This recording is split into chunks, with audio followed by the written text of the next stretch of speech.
Thank you, Martina, and welcome everyone. Allow me just one. As Martina was mentioning, I'm Andra. I am the Senior Manager of Global Recruitment here at University. That means that I am your go-to person in case you have any questions about our programs, admission steps, and of course, life in Madrid, because I'm also an expat here. I'm originally from Romania, and I've been living here for 14 years, and it's a great place to live. Let's go straight to the program details. I am the senior manager of a pathway. That means we look at career outcomes. So basically, I work closely with our programs that have to do with finance, economics, and trade. And the Master in Finance is one of them. It is a full-time program, which means that you would have to be on our campus in Madrid. It's entirely taught in English, and it takes 11 months to complete if you started in September and 15 months to complete if you started in April. That is because there's a summer break in between that the April intake has and the September one does not. As you can see, we are quite well positioned in terms of the FT ranking. We are 8th worldwide, and we've been consistently part of the top 10. And this is really well recognized and established with the companies in the sector. If you'd like to download the brochure, you could also scan the QR code that you can see on the right-hand side of the slide. To move on, a bit about the structure. You would start with an online program. If it's the September intake, it's the pre-program that's done online. And then if it's the April intake, it's done in Madrid. And then you go straight to the core period. And that means you build the basics. You learn a lot about all financial pillars. And then in the third period, which is the elective one, you would go into details and you get to choose one of the tracks.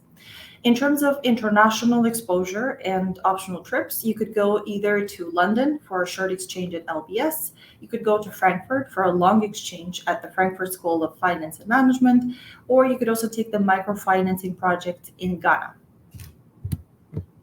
Here are the electives tracks. We have 4 of them. Usually about 60% of our students go for the first one, IB and PE. Obviously, PE is an alternative investment, but we do bring them together because they have the same modus operandi. And it's actually quite a usual career path that most of our graduates have, including Tobias today. They start in IB and then they transition towards PE because in the end, they kind of have the same modus operandi, even though they are different in sizes, and Tobias can share a bit more about the technicalities. Then the second track could be global markets and asset management.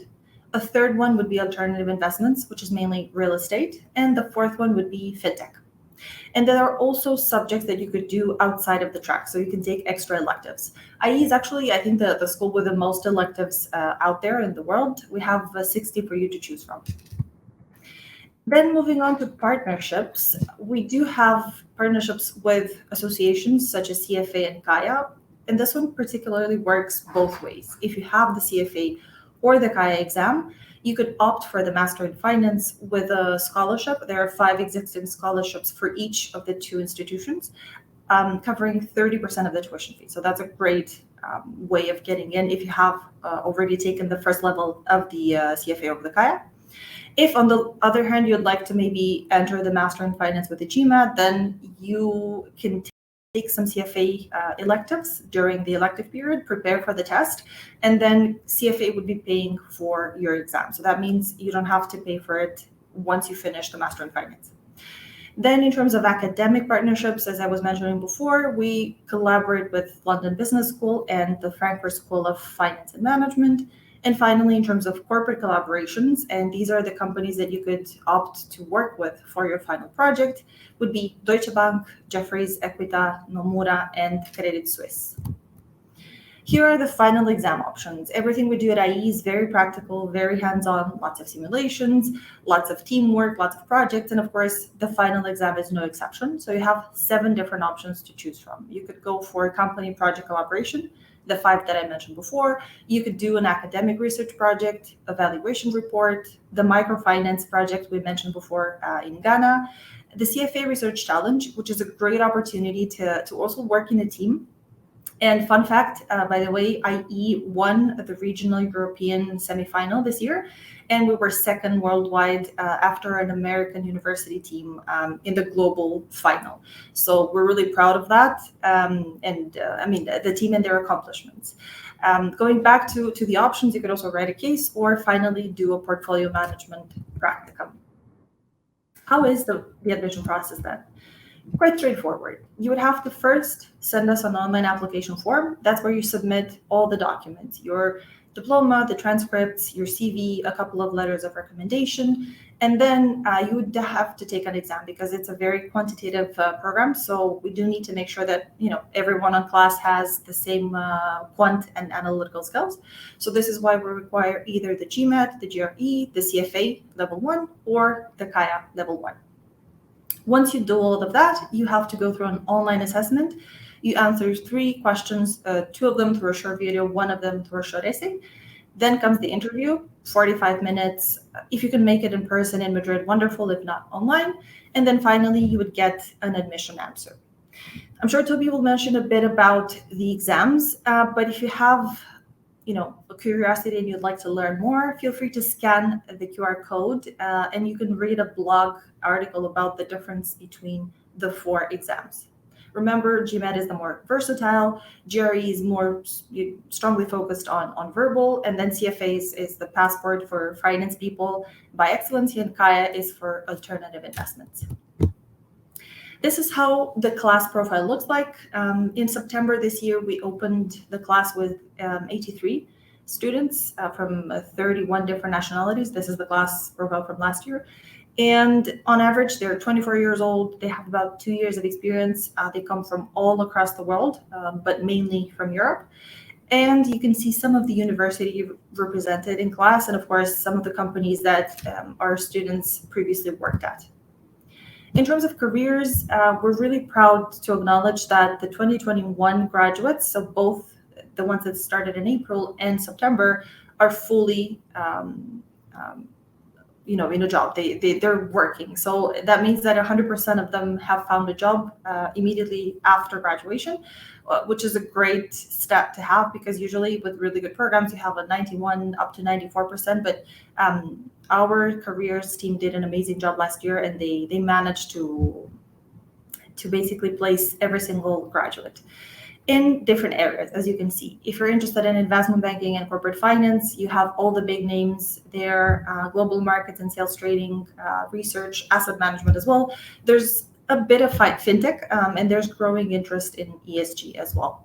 So these are the companies that visited us last year, and these are the companies that hired our alumni last year. So you can, and I see the city logo here. And a quick anecdote about this, I don't know if you read it in the news, but Citibank has opened a hub in Malaga, a city in southern Spain, which is really nice because it kind of helps you balance work with life. And so it's by the sea, it's really, really great life quality. And they opened a branch for investment banking, and they hired 27 analysts this summer. And out of those 27, 13 were actually IE graduates, 9 of them coming from the Master in Finance. So that's a really good number for us to be positioned in just one example. And the rest are quite similar, not just in Spain or Europe, but pretty much all across the world. Here are some more stats because this is something that everyone looks for when doing a Master in Finance: return on investment, good placement. And you can see obviously the sectors that are top are finance, banking, insurance. Some of our alumni also go into consulting, strategic consulting. And then in terms of subsector, IB is still the king, followed by asset management and corporate finance. And in terms of salaries, obviously it depends a lot on the region that you go to, on the pillar of finance that you choose, but they're quite high in that sense. So if you have any questions, feel free to reach out to me either through my personal email, through my overall finance.recruitment@ie.edu email, or just scan the QR code to book a call with me. And that's about it from my side. Let me just quickly stop sharing. 1 second. All right. I'm back. I can see everyone, and I really wanted to thank Tobias because he's actually based in Singapore. So he made an effort to wake up. It's past midnight there. To share a bit about his experience. He is actually not just a graduate of the Master in Finance, but he was the valedictorian. So he was the best in class of the Master in Finance 2015. And Tobias, I wanted to ask you, maybe you could tell us a bit about your previous background before joining the Master in Finance and why you decided to do it. Sure. Hi, everyone. Nice to meet you, even though it's post midnight here in Singapore. So first of all, I'm German. I grew up in Germany, and as Germans do, I studied in engineering following my high school degree. So I went to Karlsruhe, studied industrial engineering for 3 years. After that, went to Singapore, actually exploring a few routes on what to do with my degree and where to take my career. As a number focused guy, I was drawn towards finance and want to do this, let's call it career switch from engineering to finance. And I stumbled across the Masters in Finance at IE, and yeah, that's pretty much what got me started. Super. Thank you so much for that. And if I remember correctly, you took the GMAT in order to apply for the Master in Finance. Why did you choose the GMAT? How did you prepare for it? So again, not coming from the business background, I didn't even know that CFA exists back then. So it was either GMAT or GRE.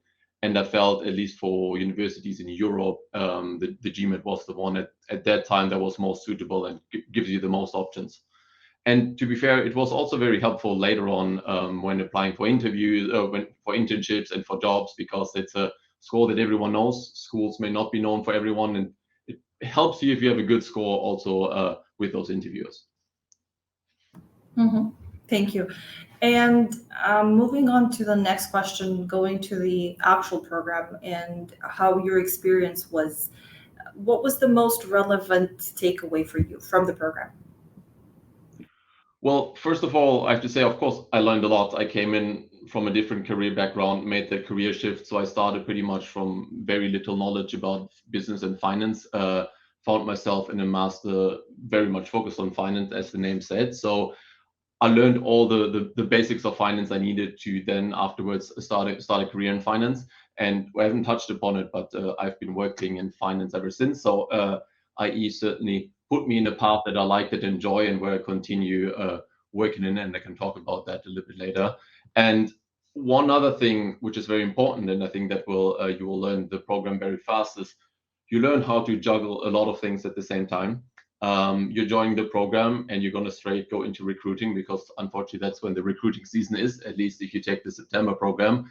And as Andra said in the beginning, you live in a great city, right? So you also want to make the best out of your time. You want to get to know your colleagues. So managing school, managing applications, and enjoying, well, let's call it the great nightlife of Madrid, certainly trains your time management quite a bit. It sure does. Thank you so much. And I see that Emmanuel had a question in the chat. How long have you, Toby, for you, how long have you prepared in order to feel confident enough to apply? To apply for IE I or guess for so. Or for the position. Did you mean the position he's currently in, or he took after the Master in Finance, Emmanuel? Maybe. feel free to speak up if you can. Mhm.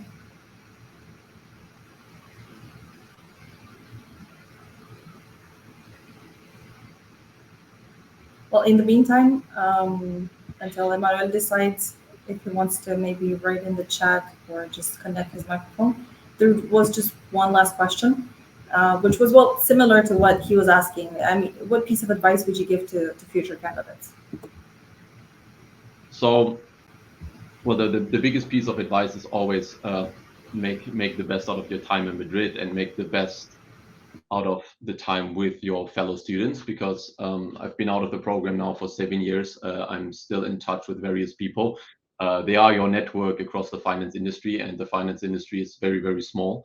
So you kind of grow together as a cohort through this industry, and they're very valuable sparring partners. They're very valuable on your career decisions later on. So don't neglect that part of the master. I think it's very important. While of course, for the time being, for the first application, it also helps to get good grades. Definitely. Super. Thank you so much. And I think we can take some questions if you have any.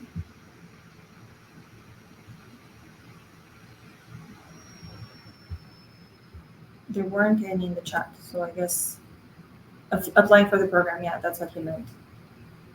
Okay, applying for the program. I mean, the key part or the most time-consuming part to apply for any program or any MBA, I would say, is the test. I think now it's a lot easier to find the right one for you to accelerate the progress. If you come with a bit of a finance background or business background, you'll probably go for the CFA or have done that anyway. So for me, it was studying for the GMAT that probably took most of the time. If I remember correctly, it has been a while. I did that maybe 2 months or so. It was at the end of my bachelor, and then following that, filling out the application and doing the assessments doesn't take that long. So not a lot to prepare back then. And also the interviews, it was actually a very important thing. And it's not only an interview for IE to figure out if you fit to the program, but for me, it was very important to actually make the decision to go to IE. I had very nice interviews with former alumni or with alumni of the program. And for me, it was a very important part of my decision to go to Madrid and to attend the Master in Finance program.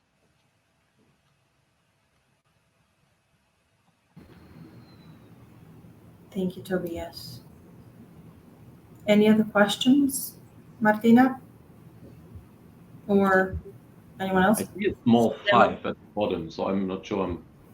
Yeah, I have a couple of questions. So,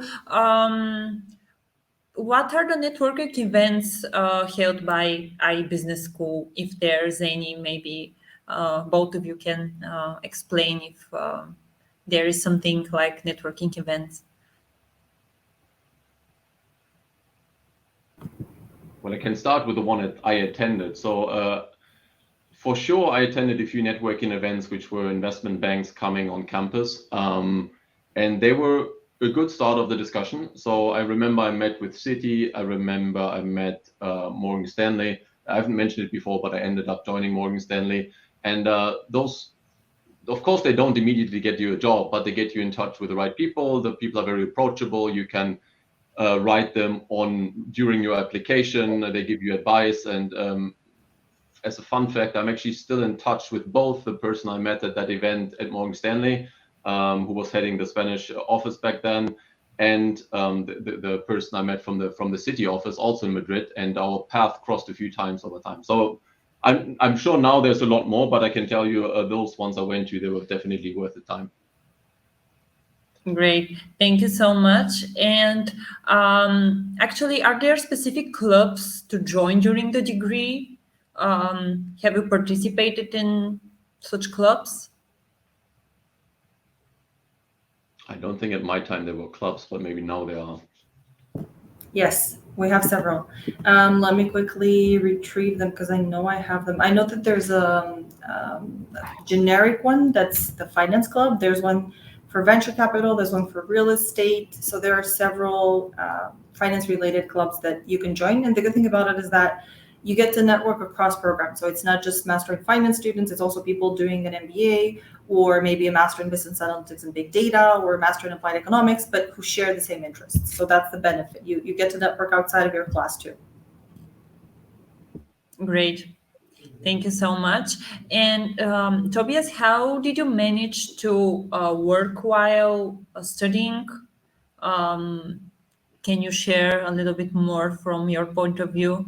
It will be interesting for the audience, I guess. What exactly do you mean? How did you have to quit your job while studying, or did you manage to work while you study? No. I think it's a full-time program. I don't think you can work while you study. Mm-hmm. You do have plenty of stuff on your head. You have to do the MBA on the Master in Finance on the one hand, and as I mentioned, you do have to get your applications going straight away. So I don't think it is possible to do this program, at least on a part-time basis. Mm-hmm. Thank you. Thank you for this answer. And could you describe the welcoming week activities, if there's any, or how does a typical week look like? So for me, that has been too long ago, but Andra, how does the welcome week look like these days? Yeah, so we start with the opening ceremony, which is really fun. I'm sure we remember this, Tobias. We had it this fall on the 6th of September, and it's very nice and institutional, and there's a welcome from the dean and so on. It's a full day. There are presentations from keynote speakers. We had, really, really relevant finance people joining us, not just local, but also global. And at the end of the day, the academic director actually makes the students go through a pseudo test, which I bravely took this opening because I was curious how many questions I'd be able to answer. I think out of 10, I only managed to answer one, um, because the level of finance they teach in an MBA is very different from what they do in a master in finance. So they were really, really specific, very, very detailed questions, and of course everyone freaked out. But that's just to mess with them and to kind of tell them, okay, this is a very demanding program. You're going to be able to answer all these questions once you finish, but obviously, and he kind of picks names, and then they get a bit scared but also excited because it's a great learning journey that's ahead of them. So that's the opening ceremony, and then they start with the building blocks, and they have classes from Monday to Friday, from 9 until 3. And then in the afternoons, they could go for either individual studies, or they can work as teams. They have different rooms that they can book together. They could go to the library. They could attend networking sessions organized by the careers teams, as Tobias mentioned before. So there are plenty of activities going on campus. And so this is why it's really intense and really demanding, and it's why it's not compatible with a job, not even a part-time one, because you really have to dedicate your full attention, time and energy. And then they have the first two core periods, as I was saying in my presentation before, and in the third trimester they get to choose the elective track, so they could focus more into one of the areas that they're interested in. Great. Thank you so much. And what are the class sizes actually? Maybe, Andra, you can give more details about this. Yeah, as I said earlier in my presentation, we opened the September class with 83 students from 31 different countries. And usually that's basically two classes, because that's a cohort divided into two classes. And in April, we usually have just one class. So that's the difference, not just the duration, but also in terms of the class size. Great. And do you know how many countries are represented currently in the program? Where are people coming from? Yeah, 31 different countries. In terms of, I'm not going to mention all 31 of them, but in terms of regions, we have about 45% from Europe, 50% from Asia, and then Latin America 10%, North America 10%, and then Spain, since it's our local market, so to speak, it's quite big in that sense, about 20% of the class. Great. Thank you so much. And I have one more question for Tobias. How did you find the application process going back in the days? Could you share this with us?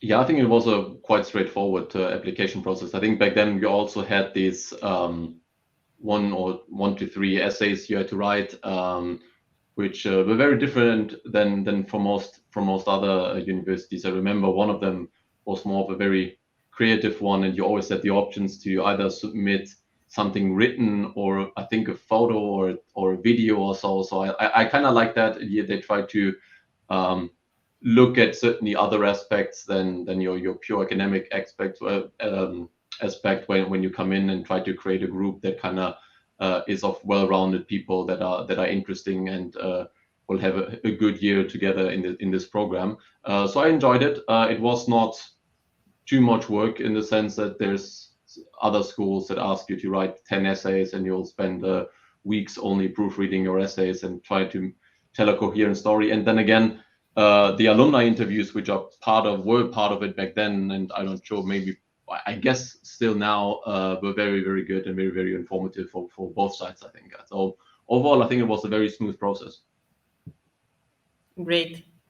Thank you so much, both. I believe that we give answers to some of the frequently asked questions, maybe. So we give detailed information.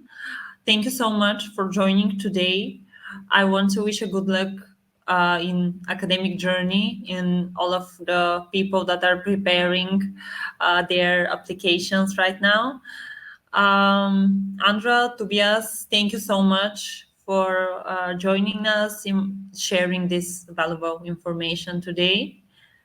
And if you want to add something to give some encouraging message to all of the people right now, this is the time. Maybe one from my end. Back then, there was only one intake, which was the one in September. I really liked the earlier one because that will actually allow you to take a summer internship, which makes in particular, if you change careers or sectors, I think it would be highly valuable. So if you're planning to do that, and if you have a chance to do a summer internship in the industry you would like and can incorporate that in the program, I think that is a very good choice. I'm not sure what the deadline is for that, and if you can still do that for April, but if you don't, go and do it over the Christmas days. Great piece of advice, because at IE we don't really have application deadlines. We work on a rolling admission process, so that means we accept applications throughout the entire year. And obviously, once the class is filled, there's a maximum class capacity, and that's it. We open a waiting list, so whoever wants to join, they would need to wait for someone else to drop out. So I think that's a great piece of advice. We're actually seeing a lot of candidates right now who are still considering April, and they will take advantage of the winter break to prepare and to rehearse their GMAT. And if you look it up, we also have a free GMAT simulator online, which is really helpful because you can do some mini tasks, micro tests, and even a full one before paying and taking the actual GMAT. So I hope that helps. And remember that there's no better investment than the one in yourself. Absolutely. And thank you so much. Thank you so much to both of you.